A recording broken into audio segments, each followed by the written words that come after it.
everybody, what is up? I'm your favorite dumbass on the fucking internet.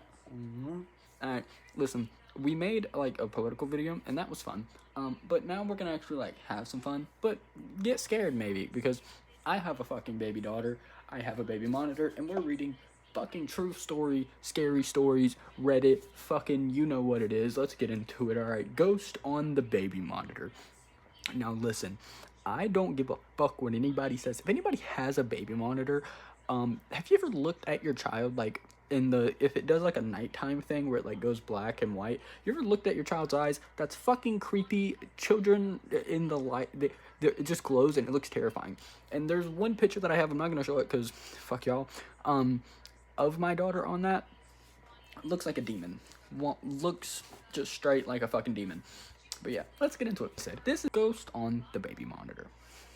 When my daughter was 3 months old, we had just moved into a new house.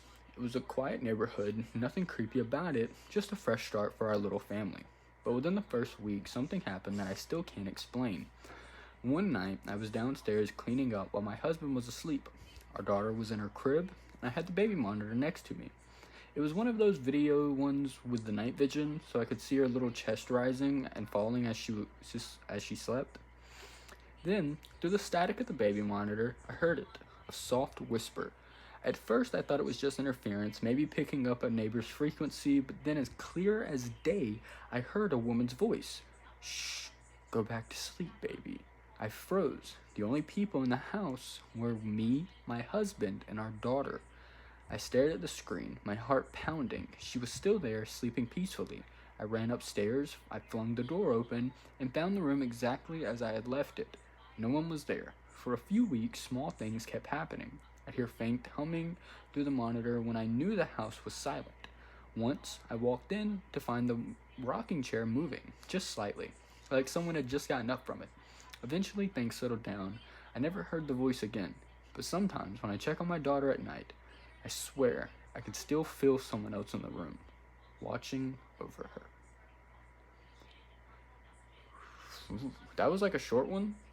I thought that was a little longer. That that fucked with me for some reason.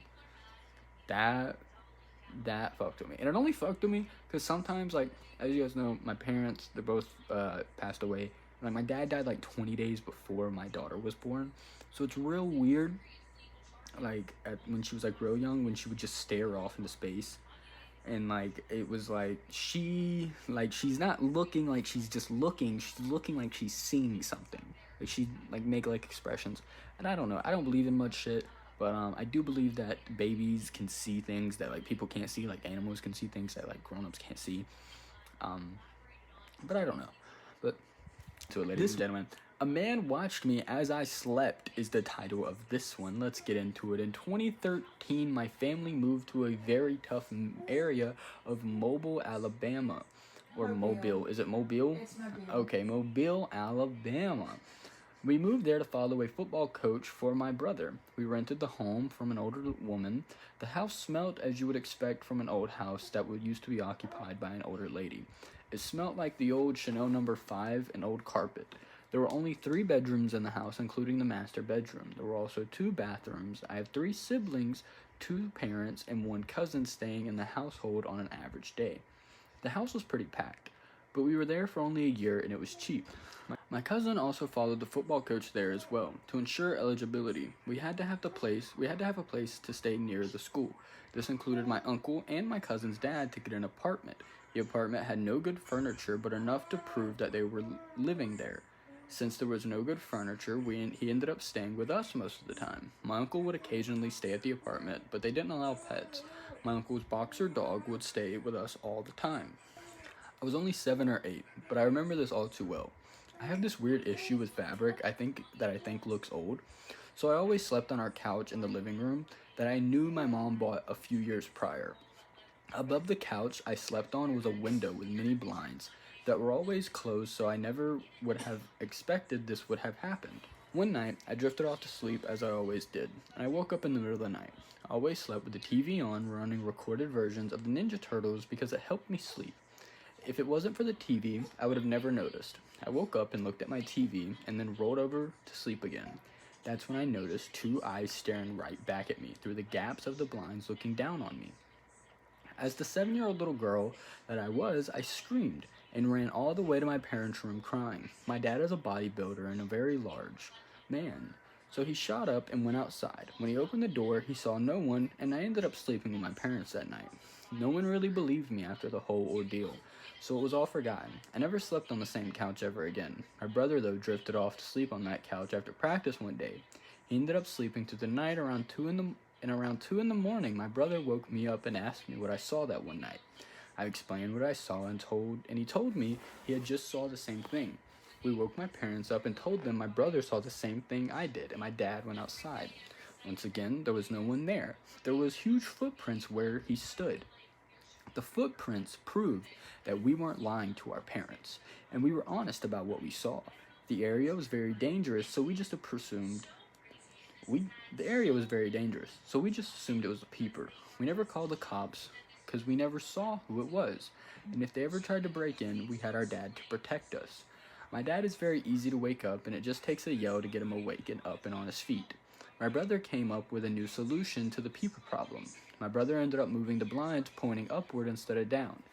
This meant that the gaps in the blinds would show the ceiling rather than us.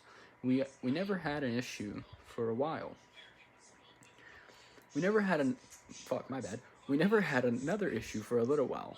One night, we were out of the house for my birthday party. Around the same time we would always be asleep, I accidentally left the TV on, as I would every single other night. When we arrived back home, our house was an absolute mess. As I said before, we had my uncle's boxer staying with us most of the time, and we let him roam the house when we weren't home. It looked like someone tried to go through the front door, though, but was unsuccessful.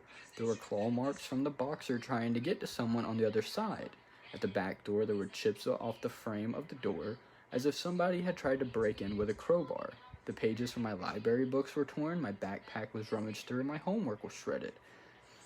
My parents concluded that whoever broke in was after me or my brother.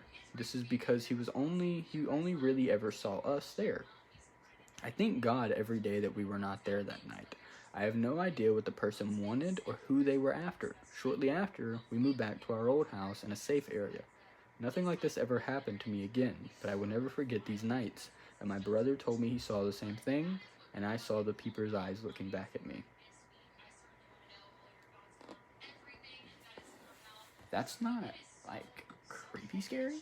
That's like, what? I don't even know what the fuck to say to that one, dude. Like, if you see somebody, right, outside of your window, I've lived in places where, they have the big, glass, screen doors, right? I have always fucking feared that I was going to get up in the middle of the night and look at the glass door and somebody was just gonna be right there. Because they see you fucking perfectly too, dude. Fuck that. With the blind things, kudos to your brother for understanding that that's how blinds work. That took me fucking forever to understand, and when somebody broke that down to me, I was like, oh, that makes sense, because that's fucking terrifying, That's all I have to say. That's some scary fucking Reddit stories, or at least 3 of them that I saw that looked interesting. If you want more of this bullshit, you let me know down below, and drop a fucking like, because why the fuck not? It's free and it helps me. I've got to feed the fucking the P. Diddy clone that I have locked in the closet behind me, guys. He really needs some help.